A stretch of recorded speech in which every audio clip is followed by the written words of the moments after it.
오늘 하나님께서 우리들에게 주시는 말씀 예레미야 17장 1절에서 8절까지 말씀입니다. 에어컨을 잠깐 끌까요? 네. 예레미야 17장 1절에서 8절까지 말씀 우리 한 절씩 교독하고 마지막 절은 함께 읽도록 하겠습니다. 제가 먼저 1절 말씀부터 읽겠습니다. 유다의 죄는 금강석 끝 철필로 기록되되 그들의 마음판과 그들의 제단 뿔에 새겨졌거늘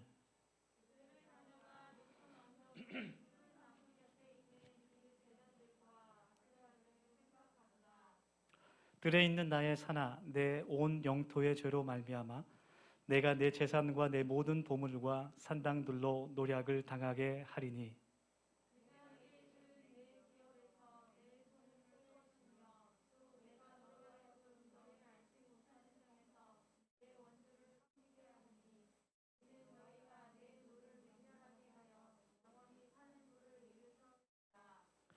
여호와께서 이와 같이 말씀하시니라. 무릇 사람을 믿으며 육신으로 그의 힘을 삼고 마음이 여호와에게서 떠난 그 사람은 저주를 받을 것이라.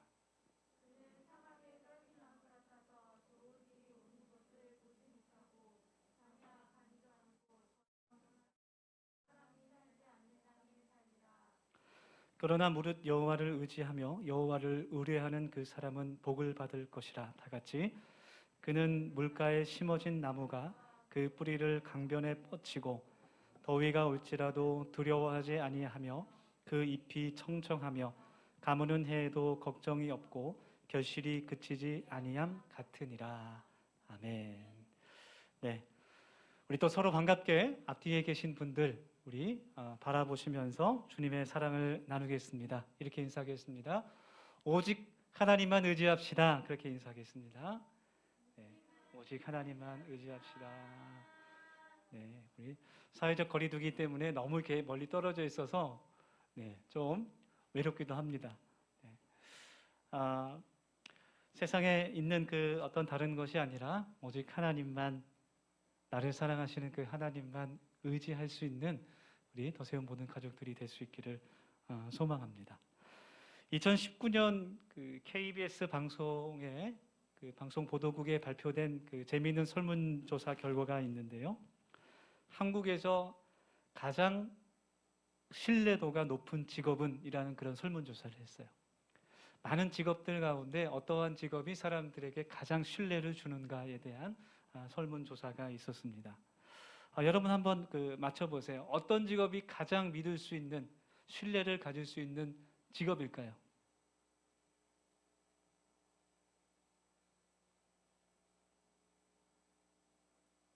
우리 수혜 청년 한번 맞춰볼까요?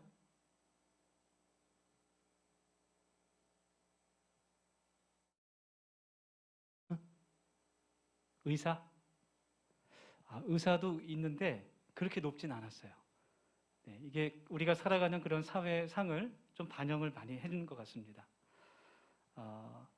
가장 그 신뢰도가 높은 직업이 제 희망은 성직자였거든요. 그런데 제가 메디라고 말씀드리지는 않겠습니다. 아주 실망을 했습니다. 또 반성도 하게 되고. 그렇다면 거꾸로 가장 낮은 그 신뢰를 갖고 있는 직업은 뭘까요? 지사님 한번 맞춰보세요. 선물은 없지만 가장 낮은 신뢰도를 갖고 있는 직업이 뭘까요? 네? 국회의원. 박수 한번 치겠습니다. 정치인 정답입니다. 네. 그 글씨가 좀 작아서 잘 보이지는 않지만 가장 신뢰도가 높은 직업은 과학자였다 그래요. 아무래도 이렇게 사실을 근거로, 과학적인 그런 사실을 근거로 이야기할 것 같은 그런 생각이 들었나 봐요. 그 다음이 의사, 또 선생님, 언론인, 그런 순이었습니다. 가장 낮은 신뢰도를 가진 직업은 정치인이었습니다. 네. 이런 결과들을 보면 참 세상에 믿을 수 있는 사람이 많지 않다. 그 중간에 일반인이 있어요. 그러니까 일반인은 그냥 직업을 생각하지 않고 보통 우리가 만날 수 있는 사람을 이제 의미하는 건데요.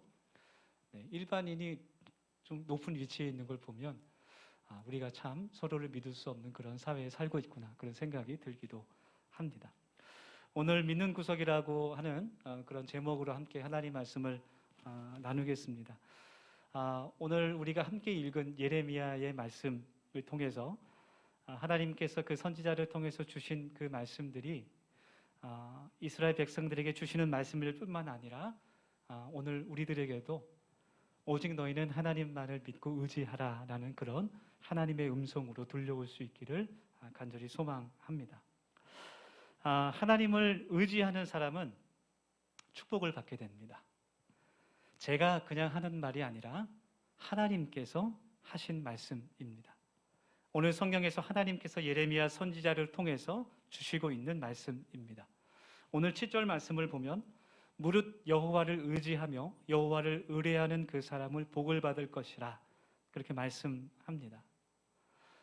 이 말씀을 우리가 함께 나누면서 하나님을 의지한다는 것이 무엇인지, 그것이 어떤 의미가 있고 또 우리가 삶 속에서 어떻게 하나님을 의지할 수 있는지, 실천할 수 있는지 오늘 말씀을 통해서 함께 발견할 수 있기를 원합니다.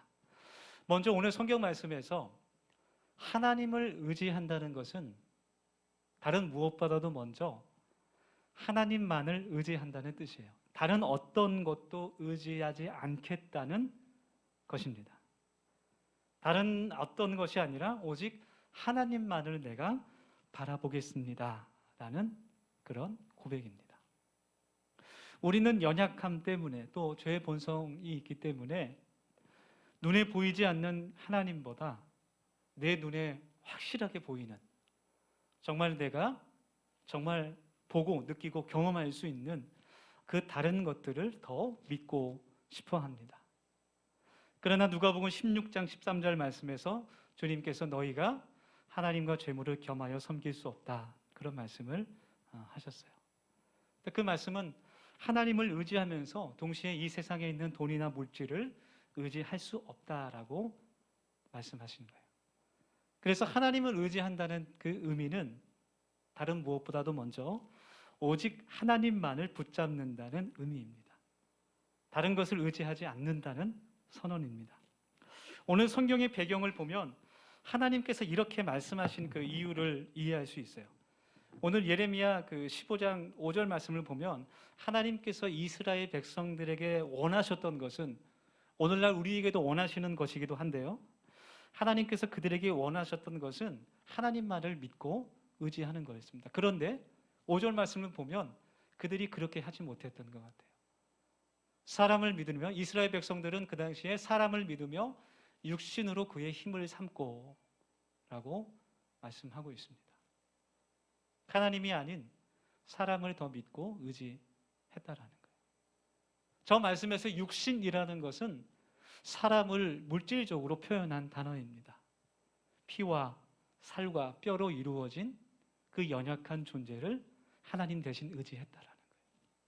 육신이라는 그 단어는 헛된 것, 이 세상에서 썩어 없어질 것을 의미하는 겁니다. 영원하신 하나님을 의지하지 않고 이 세상에서 썩어질 그 육신을, 사람을 의지했다. 그 육신을 권력으로 삼았다라는 것입니다. 로마서 3장 4절 말씀에는 사람은 다 거짓되되 하나님은 참되시다, 그런 말씀이 있습니다. 사람은 모두 거짓이 있다라는 거예요. 그래서 사람은 정말 절대적으로 믿을 수 있는 그런 존재가 아니라 사랑하고 이해해야 할 그런 존재입니다. 오직 하나님만이 참되시고 의지할 수 있는 분인 것을 우리가 오늘 말씀을 통해서 다시 한번 기억하기를 원합니다. 하나님은 변하지 않으십니다. 하나님은 어제나 오늘이나 내일이나 영원토록 동일하신 분입니다. 그리고 하나님은 한 번 하신 약속은 반드시 지키시고 실행하시는 분입니다. 하나님은 실수가 없으신 분입니다. 아멘. 그래서 우리가 믿고 의지할 수 있는 것입니다. 그런데 오늘 말씀을 보면 이스라엘 사람들은 그렇게 하지 못했던 것 같아요. 이렇게 사람을 의지하고 육신의 권력을 의지하고 오늘 본문에 나오는 정말 안타깝게 이스라엘 그 사람처럼 사람을 의지하게 된다면 그것은 결국 하나님을 멀리 떠나게 되는 그런 결과를 갖고 오는 거예요. 여러분, 하나님을 멀리 떠나는 것이 무엇입니까? 하나님을 멀리 떠난다는 것이 뭘까요? 성경은 하나님을 멀리 떠난다는 것을 바로 죄라고 말합니다. 성경이 말하는 죄악은 도덕적으로, 윤리적으로, 양심에 거슬리는 것만을 이야기하는 것이 아니라 하나님을 멀리하는 것이 바로 죄악이다라고 말씀합니다.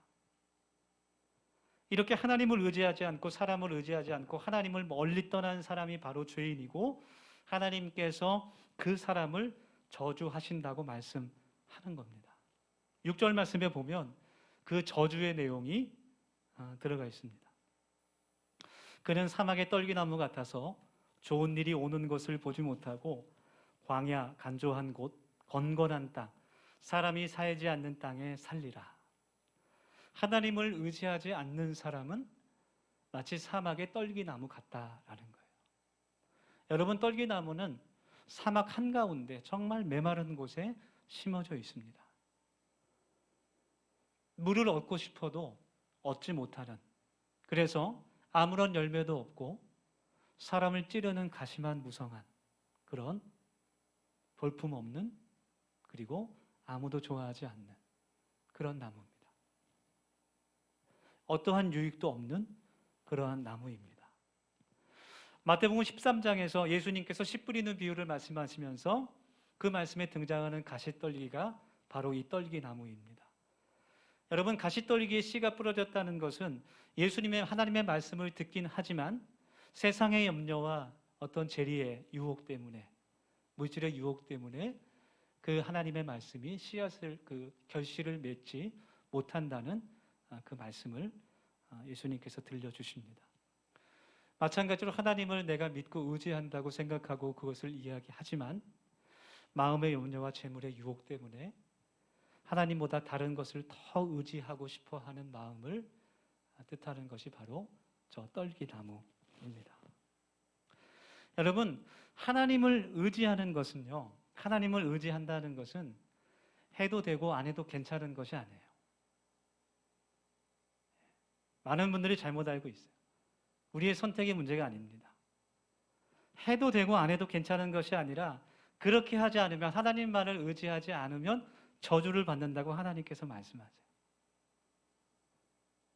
그런데 하나님의 이 말씀은 내가 너희를 저주하겠다라는 말씀이 아니라 더 이상 다른 것을 바라보지 말고 나에게 돌아오라는 하나님의 사랑의 음성인 것을 우리가 먼저 깨달아야 됩니다.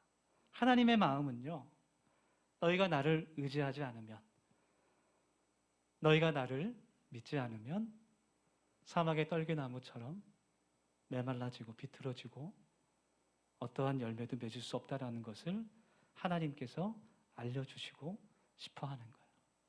나를 의지하지 않고는 그 어떤 열매도 맺을 수 없다는 것, 세상에서 승리할 수 없다는 것, 오직 하나님을 의지하는 것만이 생명의 길이라는 것을 하나님께서는 끊임없이 알려주시고 싶어 하시는 겁니다. 그런데 오늘 본문 말씀, 예레미야 이 말씀을 쭉 읽어보면 정말 안타깝게도 이스라엘 백성들은 예레미야 선지자의 말을 귀담아 듣지 않았습니다. 회개하지 않습니다. 나에게 돌아오라는 하나님의 음성을 무시합니다. 자신의 마음대로 우상을 섬기고 인간을 의지합니다. 그럼에도 불구하고 하나님께서는 계속해서 그들에게 기회를 주시고 그들이 돌아오기를 원하시는 모습, 그 말씀을 우리가 읽고 듣고 함께 나누면서 하나님의 마음을 깨달을 수 있어야 됩니다. 여러분, 세상에서 여러분이 의지할 것이 많이 있습니까? 얼마나 여러분이 의지할 것, 그것이 여러분의 힘과 능력이 됩니까?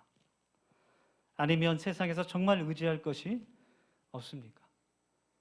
여러분, 세상에서 여러분이 의지할 사람이 있습니까? 믿는 구석이 있습니까? 오늘 우리가 말씀을 함께 나누면서 결단할 수 있기를 원하는 것은 하나님, 내가 하나님만 의지할 수 있기를 원합니다. 하나님만 내가 붙들고 있기를 원합니다. 하나님을 의지하는 교회로 살아가기를 원합니다. 그렇게 결단할 수 있기를 원해요. 당장 내 눈앞에 보이는 것이 하나님이 아니라 당장 내 눈앞에 내가 붙들 수 있는 것이 사람이고 돈이고 권력이지만, 그래서 내가 그것을 정말 붙들고 살아가고 싶지만 눈에 보이지 않아도 바람처럼 내가 느낄 수 있는, 그리고 나를 그 누구보다 진정으로 사랑하시는, 나를 인도하시고 나를 회복시키시고 나를 위로하시고 나와 동행하시는 그 하나님은 내가 붙잡기 원합니다. 의지하기 원합니다. 그렇게 고백할 수 있는 저와 여러분이 되기를 간절히 축원합니다. 인생의 어려운 순간마다, 특히 중요한 선택을 앞둘 때마다 하나님의 살아계심을 의지할 수 있는 우리 모두가 되기를 원합니다.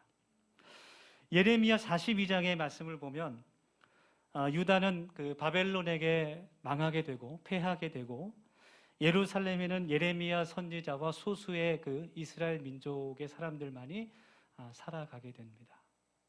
그리고 바벨론은 그 예루살렘 그 땅에 그다랴라는 그 바벨론 사람을 총독으로 파견하게 돼요. 그래서 그곳을 다스리게 합니다. 그런데 그 유다를 다스리게 하는데, 그때 예루살렘에 있었던 그 이스마엘이라는 군대 장관이 그 바벨론에서 보냈던 총독 그다랴를 죽여버립니다. 그리고 나서 이제 온 유다가 발칵 뒤집혔어요. 이제 큰일 났다. 이게 그냥 넘어갈 문제가 아니라 반드시 바벨론이 보복할 것이다. 우리가 어떻게 해야 되겠느냐? 애굽으로 피신을 가자. 애굽으로 도망을 가자. 그래도 이집트는 우리와 약간 우호적인 관계에 있으니 우리가 이집트에 도망을 가서 일단 우리의 목숨을 보전하자. 그렇게 회의를 하게 돼요. 그리고 나서 예레미야 선지자에게 찾아와서 기도를 부탁합니다. 지금 이러한 일이 생겼는데 우리를 위해서 기도해 주십시오. 하나님의 뜻을 우리가 알길 원합니다. 하나님의 음성을 우리가 듣길 원합니다. 그렇게 부탁을 해요. 지금까지 하나도 안 들었으면서, 예레미야 선지자가 그동안 얘기를 안 한 게 아니거든요. 지금까지 죽으라고 안 들었어요. 하여튼 급하니까 또 와가지고 제발 우리 위해서 기도해달라. 예레미야 42장 말씀 보면 뭐라고 얘기하냐면, 우리가 무조건 하나님의 음성대로 순종하겠다, 그렇게 얘기해요. 그 사람들이 그것이 좋은 말씀이든 우리에게 좋지 않은 말씀이든 우리가 따르겠다, 아주 장담을 하면서 그렇게 예레미야에게 부탁을 합니다. 사실 하나님께서는 좋지 않은 말씀을 안 해주세요. 그들의 생각에 좋지 않은 것 뿐이지, 하여튼 무조건 순종하겠다, 그렇게 얘기하고 예레미야에게 부탁을 합니다. 예레미야가 간절히 하나님께 기도했어요. 열흘 만에 하나님의 음성이 예레미야에게 들려오는데, 그것이 예레미야 42장의 11절 말씀이에요. 애굽으로 가지 말라. 내가 너희를 도우리라, 그 말씀이에요. 유다 사람들이 어떻게 했을까요? 경미자매, 유다 사람들이 어떻게 했을까요?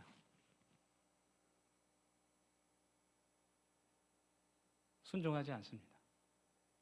그 말씀은 순종하지 않습니다. 그들이 생각하기에는, 그 유다 사람들이 생각하기에는 애굽으로 가면 더 이상 전쟁도 없고 더 이상 죽음도 없고 더 이상 배고픔도 없을 것이다. 적군의 공격도 없고 식물도 풍족하고 전쟁의 위험도 없을 것이니 속히 가자라고 이야기합니다. 제 생각은 그래요. 사실은 예레미야에게 기도를 부탁하면서 그들이 원했던 대답은 한 가지였어요. 애굽으로 가라. 예레미야 선지자가 그렇게 말만 해주면 애굽으로 다 같이 갈 수 있는 명분이 생기기 때문에 정치적으로 훨씬 수월한 것이죠. 처음부터 그 대답만은 원했던 거예요, 사실은. 하나님을 의지하지 않고 하나님을 이용하려고 한 겁니다.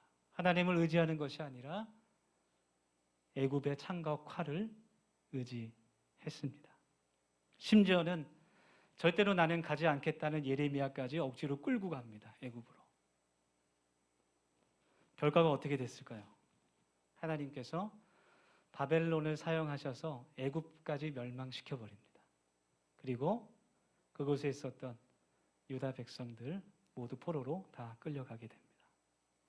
하나님을 의지하지 않고 애굽의 권력을 의지했을 때 완전히 망하게 된 것이죠. 여러분, 우리는 사실 하나님보다 더 의지하고 싶은 것이 아주 많은 사람들입니다. 하나님 외에 다른 것을 의지해도 타당한 이유가 수천 가지가 있는 사람들이에요. 그러나 하나님은 우리가 하나님보다 더 의지하고 싶은 것이 있을 때, 그것을 붙잡으려고 할 때 그것을 가만두지 않으십니다. 그것이 하나님의 사랑이에요. 때로는 우리가 이해하지 못할 수도 있어요. 내가 하나님을 이렇게 믿는데 왜 나에게 이런 일이 생깁니까? 때로는 우리가 이해하지 못할 수도 있어요. 그러나 그 애굽이 망하는 것이 하나님의 사랑입니다. 여러분, 하나님 외에 우리가 다른 것을 바라보지 않기를 간절히 원합니다. 오늘 이 예레미야서에 나오는 이 성경의 말씀이, 이 비극이 우리에게 교훈이 될 수 있기를 원합니다. 우리가 사람을 의지할 때, 권력을 의지할 때, 돈을 의지할 때 결국은 하나님과 점점 멀어지게 되고, 하나님 없이도 내가 충분히 잘 살아갈 수 있다라는 교만까지 가게 돼요. 하나님은 그냥 내가 잘 살면 그 옆에서 나를 어시스트 하시는 분, 내가 내 능력을 가지고 세상에서 크게 성공했을 때 내가 어쩔 수 없는 건강이라든지 관계라든지 거기에 더 많은 복을 부어주시는 분으로만 생각하게 돼요. 하나님 없이도 나는 충분히 잘 살 수 있다고 생각하게 됩니다. 그것이 곧 저주의 길로 가는 길입니다. 하나님을 믿지 않으면서 우리가 어떻게 하나님의 축복을 기대할 수 있겠습니까? 우리가 하나님을 신뢰하지 않으면서 어떻게 우리의 문제가 해결될 수 있겠어요? 우리가 하나님만 바라보길 원합니다. 하나님은 살아계신 줄 믿습니다. 우리의 모든 사정을 일일이 다 알고 계시고 나에게 가장 좋은 것이, 선한 것이 무엇인지 하나님은 알고 계십니다. 그리고 내가 그 순종의 길로 가기를 원하시는 분입니다. 나를 사랑하십니다. 나를 고쳐주시고 나를 회복시키시고 나를 치료하시고 나를 도와주시는 은혜와 자비의 그 하나님을 우리가 오늘도 만날 수 있기를 원합니다. 오늘 성경 7절과 8절 말씀에는 하나님을 의지하는 사람과 그가 받을 축복이 나와 있습니다. 제가 읽겠습니다. 그러나 무릇 여호와를 의지하며 여호와를 의뢰하는 그 사람을 복을 받을 것이라. 그는 물가에 심어진 나무가 그 뿌리를 강변에 뻗치고 더위가 올지라도 두려워하지 아니하며 그 잎이 청청하며 가무는 해에도 걱정이 없고 결실이 그치지 아니함 같으니라. 아멘. 하나님을 의지하지 않는 사람이 사막의 떨기나무와 같다면 하나님을 전적으로 신뢰하는 사람은 마치 강가에 심어진 나무와 같다. 그렇게 대조적으로 말씀하고 있습니다. 물가에 심어진 나무는 걱정이 없습니다. 비가 오지 않아도, 가뭄이 길어져도 걱정하지 않습니다. 더위가 올지라도 두려움이 없습니다. 그 뿌리가 그 강가 쪽을 향해서 나 있기 때문에 언제라도 늘 강에서부터 물과 영양분을 받을 수 있기 때문입니다. 그래서 언제나 잎이 푸르고 결실을 맺는 그런 축복을 누리면서 사는 것이죠. 하나님을 의지하는 사람이 이와 같다고 말씀하시는 거예요. 강가에 흐르는 물을 조금 더 살펴보면 강가에 흐르는 물이란 첫째로 하나님의 말씀을 뜻하는 거예요. 시편 1편 말씀을 보면 오직 여호와의 말씀을 즐거워하며 주야로 그것을 묵상하는 사람은 모든 일이 형통한다. 그렇게 말씀하고 있습니다. 그 나무가 시절을 쫓아 가시를 맺고 잎사귀가 마르지 아니함 같으니 그 행사가 다 형통한다. 그렇게 말씀하고 있습니다. 늘 하나님의 말씀을 믿고 의지하는 그 사람이 복을 받는 사람인 것을 우리가 다시 한번 기억할 수 있길 원합니다. 그 말씀 안에 하나님의 생명이 있고 하나님의 능력이 있는 줄 믿습니다. 하나님의 축복이 있습니다. 그래서 우리가 하나님의 말씀을 그 나무가 빨아들이듯이, 우리 지난주에 포도나무의 비유 같이 말씀 나눴죠. 포도나무 가지가 마치 그 나무에서 그 생명을 공급받듯이 우리도 그 말씀을 받고 마시고 먹어야 할 줄 믿습니다. 그 말씀이 나와 하나가 될 수 있도록, 그 말씀이 나의 능력과 나의 삶이 될 수 있도록 그 하나님의 말씀을 이 세상 다른 것보다, 정말 통장의 내 잔고보다, 세상의 권력보다 더 의지할 수 있기를 간절히 소망합니다. 그것이 하나님을 의지하는 사람이에요. 그것이 복을 받는 인생입니다. 그래서 여러분, 다시 한번 권면하지만 주일 이 하나님의 말씀을 같이 나누는 시간 외에도 생명의 삶 큐티를 통해서 또 수요 성경 공부를 통해서 하나님의 말씀을 늘 가까이 할 수 있기를 여러분 권면합니다. 또 강가에 흐르는 물은 성령을 뜻합니다. 그래서 우리가 성령 충만함을 위해서 같이 기도해야 됩니다. 우리의 혈과 육이 우리를 인도하는 주인이 되지 않도록 우리가 성령을 사모하고 성령님께서 늘 우리 안에 거하실 수 있기를 기도해야 됩니다. 그래야 우리가 하나님을 의지할 수 있습니다. 우리 시간 함께 결단하며 기도하길 원합니다.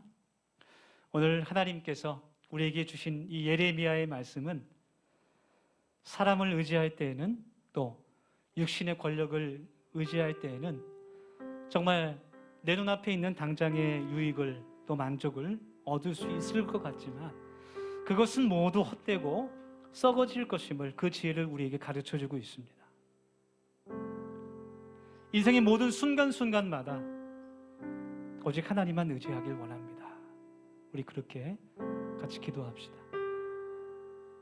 내 삶이 하나님만 의지함으로 강가에 심은 나무처럼 늘 푸르고 생명이 있게 하여 주시옵소서. 이 시간 결단하며 우리가 그렇게 같이 기도하길 원합니다. 우리 1, 2분 동안 같이 통성으로 오늘 말씀 마음에 새기며 같이 기도하겠습니다. 오 하나님, 저희들 같이 이 시간 기도하며 결단하며 주 앞에 나아갑니다. 아버지 하나님께서 우리에게 들려주는 그 말씀이 하나님 그냥 한 개로 잊혀지는 말씀이 되지 않게 하시고 나의 삶을 인도하고 나의 삶을 주장하는 아버지 하나님의 크신 은혜와 내 삶의 기준점이 될 수 있도록 아버지 하나님 도와주시옵소서. 하나님, 사방에 심겨져 있는 그 떨기나무가 아니라 메마른 가지처럼 살아가는 삶이 아니라 주님께서 주시는 그 생명과 하나님 그 강물의 물처럼 그 성령과 하나님 주여 하나님의 은혜로 늘 충만하게 주여 살아가는 그 생명을 공급받아 살아갈 수 있는 하나님의 풍성한 하나님 주여 성령 나와 될 수 있도록 하나님 도와주시고, 하나님 저희들의 모든 삶이 아버지 한순간 한순간이 아버지 하나님을 의지하며 하나님 주님을 바라보는 삶이 될 수 있는 도와주시고, 아버지 먼저 하나님께서 나를 사랑하시고 인도하시고 아버지 하나님 나를 도우시는 하나님인 것을 저희들이 그렇게 고백하며 아버지 나의 인생을 주님께 맡길 수 있는 하나님 저희들의 삶을 통해서 세상 다른 것들을 바라보지 않게 하시고 오직 나를 인도하시고 나를 치료하시고 회복을 시키시는 저희 하나님을 의지할 수 있는 저희들의 삶이 될 수 있도록, 그리하여 저희들의 삶 가운데 하나님의 풍성한 열매들이 맺혀질 수 있도록 하나님 도우시고 그 모든 것이 아버지 하나님께 영광 돌리는 삶이 될 수 있도록 하나님 축복하여 주시옵소서. 우리 더세움교회 모든 교우들의 삶을, 우리 청년들의 삶을 주님께서 지켜주셔서 그 인생의 많은 모든 계획들과 하나님 순간순간이 있을 때마다 지금도 살아서 역사하시는 그 하나님을 바라볼 수 있도록 도와주시고 아버지 하나님께 기도할 수 있는 믿음과 신앙이 될 수 있도록 하나님 도와주시옵소서. 주님 감사합니다. 주님, 하나님만 의지함으로 강가에 심겨진 나무처럼 늘 그 잎이 푸르고 생명이 풍성한 우리들이 되게 하시고 선한 과실들이 사시사철 맺혀지는 하나님의 복된 사람으로 살아갈 수 있도록 하나님 도와주시옵소서. 하나님, 세상에 우리가 많은 의지할 수 있는 그 많은 것들을 하나님 과감히 결단하여 거절할 수 있게 하시고 우리의 주인 되신 하나님만 바라보는 우리 더세움 가족들, 청년들이 될 수 있도록 주님 도와주시옵소서. 특별히 인생의 중요한 결정을 내릴 때 먼저 기도할 수 있게 하여 주시고 주님의 도우심을 간구할 수 있도록 하나님 은혜 베풀어 주옵소서. 예수님의 이름으로 감사하며 기도드립니다.